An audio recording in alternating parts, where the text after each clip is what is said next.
How's it going, everyone? It's Austin here, the suboptimal optimist. Bet you can't say that 3 times fast. At least I know I can't. Anywho, so we're going to start off here in our Wizard 101 casual challenge. Where we're just going to strive to be super casual, max spells in each deck, no pets, no farmable gear, all bizarre gear. And we're just going to see how far we can take this. And if anyone has any rules or things they may want to suggest, go ahead and throw them my way. But other than that, let's go ahead and start our adventure. Well, hello. If it isn't So our I'm going to newest end up slave. skipping the tutorial, and as I go through the first episode or maybe two, I'll do my best to explain the game mechanics. I feel like most people watching these videos nowadays probably already have played the game, but I'll still do my best to explain them as they come along. So we're just going to skip the tutorial. So we have certainly been here before. All right, we're in. We are in. Fresh out of the academy. We are looking fresh. We are ready to take the world by storm. No, kind of, sort of, literally there. But anyway, okay. Welcome to Ravenwood Academy, young. But times are not normal. There's some. You've demonstrated such splendid. Time is of the essence, so I'll teleport you there directly. Oh, they teleport you here now. Welcome to Pretty cool. Unicorn Way. There are creatures here who will attack you if you get Whoa, young student. Wizard. Do you see the symbol above Private Connolly's head? That means he has something important to tell you. What's that? You say the headmaster sent you to help us? Well then, you're just a person, or wizard. I've been waiting. This used to be a pleasant street, but we've been in fact the guards and I have been doing our best to push the creatures back, but we're no. Maybe your fancy wizard magic will do the trick. Go battle a few of those lost. To battle the monster, when you get close enough to them, if you want to avoid battle, you can keep. If you can drive away some of these lost souls, we'll be in your debt. All right, folks. So, Wizard 101. What a game this is. So, for those who don't know, this is kind of JRPG style, kind of turn-based combat. And weirdly enough, it's card-based combat too. So, anyone who's familiar with, say, Magic the Gathering might have a pretty good inkling on what's going on here. Alright, so a lot to unpack here. A lot of mythical beasts, a lot of cool stuff going on. So right here, this white bubble right here is called a pip. For those who have played Magic the Gathering, it's pretty similar to a mana. All these that say 1 in the top left requires 1 pip to use. There's also golden pips that count as 2, but those come a little bit later. So for now, we're just going to go ahead and get our first fizzle of the playthrough, more than likely.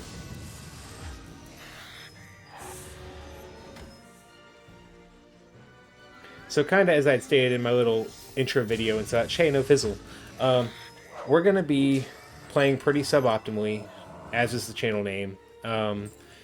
We're not really going to try to be as efficient as possible, which I totally understand some people may, I guess, be annoyed by that.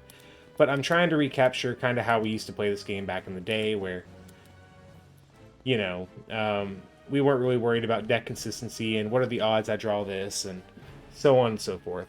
I think it's pretty cool now they give you a heal with the starter wand right off the bat. So I think that's pretty sweet. So yeah, like right now, it's going to be kind of slow to start off. You know, we're just kind of killing these lost souls over here. I guess killing them even more so than they already are. But While your character is the lore is actually from combat, but pretty interesting in this game. There's a lot of witty writing. Don't want to spoil too much of it, but the writing's actually pretty well done in the game. Not gonna lie there. So we're gonna go back to Private Connolly and see what's going on. That's the top, but I'm worried. And I will be skipping over a lot of the dialogue. Oh, hey there. Just FYI there, unless I know it's, you know, pretty good dialogue. This is all just kind of yada yada, go here, go there. Okay. So I'm not going to do side quests. That's one thing I will not do. I want to try to stay relatively underleveled. I suppose just to kind of add to the challenge. I'm going to be doing school quests, of course, for like the spells and whatnot, because that just makes the most sense to do. But aside from all these side quests, also you're going to get to max level way before the end of the game. So the side quests just kind of end up being not as important, in my opinion. So I'm thinking the way I'm going to take the series too is we're going to just do an area at a time. You know, obviously for some of the bigger areas it may take two, but we're going to start with just one area per video.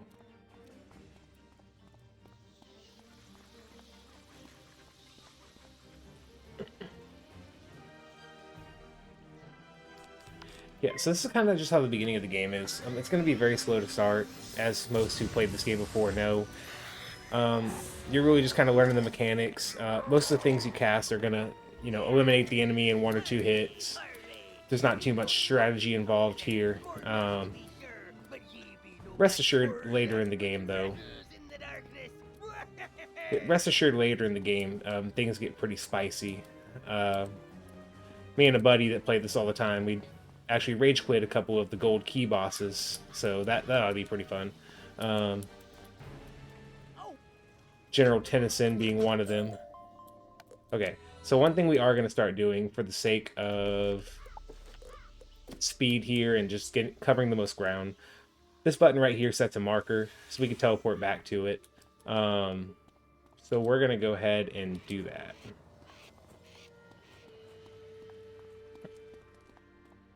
So anyway, yeah, really looking forward to the series. Think it's going to be pretty fun. Think it's going to be interesting the later on we go in the game. I'm quite curious to see if people are going to appreciate, you know, our way of playing the game or not. I would wager to bet more on the not.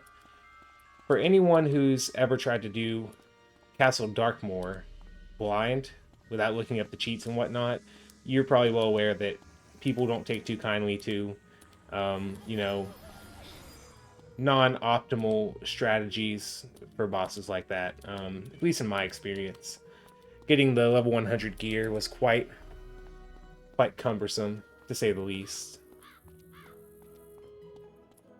Also, ooh, double reagents too. Spoiler, I'm a member, so no free to play here. Series would only be like 5 episodes if it was, but. So I think because I'm going to be skipping over a lot of the dialogue, I think I'm going to go ahead and do that. Just to save some time. Some of y'all out there are probably like, thank goodness. You finally got it. Seriously though, if you're watching this, I really appreciate you taking the time to watch this, and you know, if you have any feedback on anything, you know, the volume sounds kind of wonky, definitely let me know that kind of stuff. I'm sure as I go on and do more episodes on the channel, I'm sure that, you know, all that will improve. Okay, well, he didn't need a friend.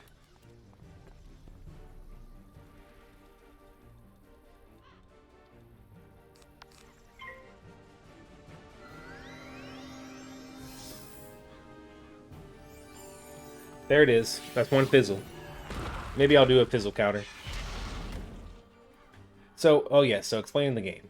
Right, so, kind of like I was saying before, it's kind of card-based. As you see, we just got another white circle there, or a pip, as we like to call it. This is basically, and I hate to keep comparing it to Magic, but it's kind of like an extra mana. So we got 2 mana. We can cast 2 mana spells. I guess the only difference here is in Magic, you know, you keep access to those mana, you know, each turn, so to speak. Here, you use them, you lose them.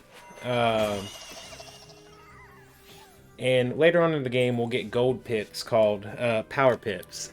These, and forgive me because I know they've changed a mechanic in the game to where there's like school-specific pips. I don't know jack squat about that, so we're gonna figure that one out together. But anyway, yes, gold pips. Based on a percentage of your power pip percent rating.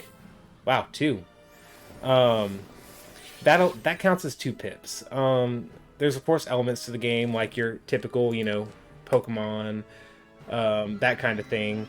Certain elements are weak against other elements and resisted to other elements. So, for example, Storm, which is what we are here, we are strong against Myth, but ironically, Myth is strong against us. So it's kind of funny how that works out. If you couldn't tell, Storm's whole gimmick is they have very high damage, but their health is nothing. We are like the epitome of glass cannon. Like someone could breathe on us right now and we would just be right back to the cesspool that is the commons. Just kidding on that, kind of. But some weird stuff that goes on there. But anyway, so we're pretty squishy. We got high damage.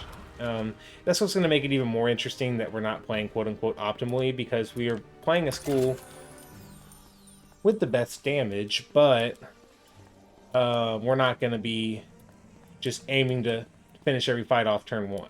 If we can, that's great, but it's not really what I'm going for.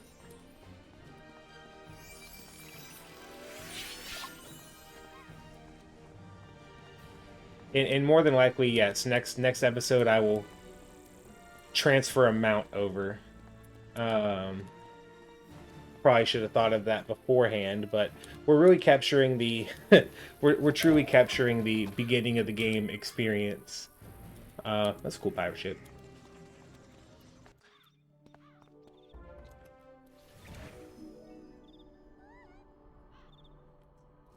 Yeah, none of our wizards have chicken legs here. We're gonna be running everywhere, 100%.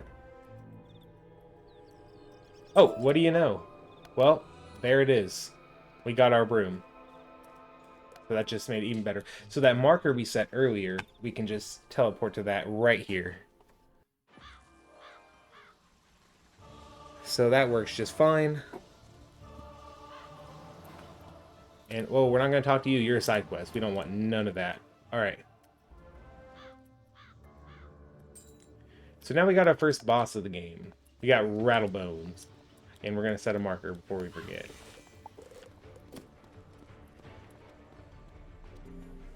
And we're also going to equip our mount that we got. Okay, yes. Oh, that's so much better. Wow. I'm actually using a one-day mount. Ain't that crazy? Yeah, so Rattlebone.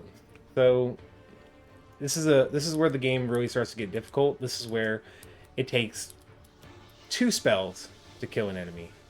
So this is quite truly where things start to take a spike. This is where we're gonna start getting our butts kicked, so to speak.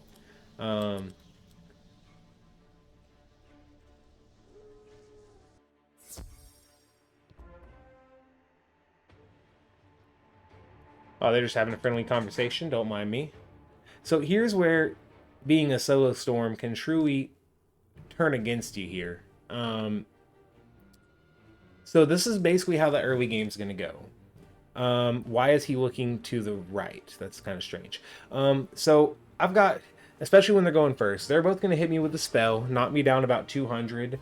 If I happen to fizzle this spell, I'm dead, basically. That's how this is going to go. So, full disclosure, I'm a myth wizard main. That's my max level wizard. So with that being said, I guess you can say only a myth wizard would want to do something, a challenge like this, which is a fair point, you know. And okay, we killed it. That's good.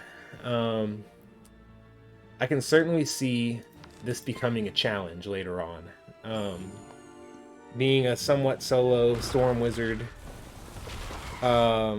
with no dungeon gear, we're truly going to be experiencing the game at its, I wouldn't say most difficult form, but pretty difficult.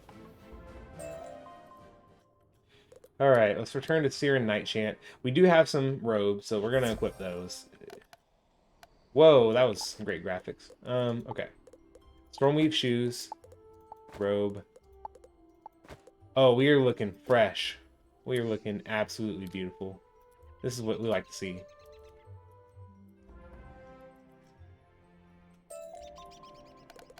Then we get to go back to the library. Now, we're getting pretty close to getting our level 5 spell, which is really going to change the game. In a couple ways, actually.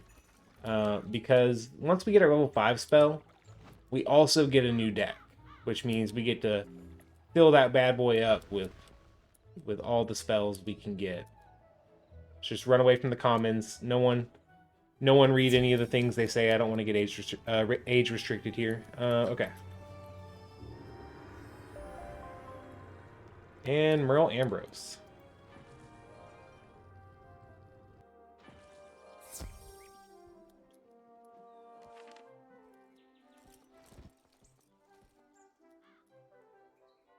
I'm not lagging, you're lagging. Okay. Oh, we did it. This is probably going to be one of our most useful spells for a while. Not even gonna lie. Okay, so... yeah, I mean, we can't fill up our deck yet, but it's coming soon, don't you worry. Anywho, that'll be episode 1. We got through Unicorn Way. I somewhat poorly explained the mechanics of the game, and our clothes do not match at all, which is perfect. That's kind of what we're going for here. I also realized I don't think I really updated my character's look when I was creating them. I just kind of let it do its thing, so that's okay. That's great. So this is Austin Dragoncoin, the best Wizard 101 player out there, signing off. See y'all next time. Again, if you made it this far, thank you for watching. If you liked the content or didn't like the content, go ahead and comment down below. Appreciate all y'all's time, and I will see y'all in episode 2, where we will fizzle some more spells and probably die. Alright, catch y'all later.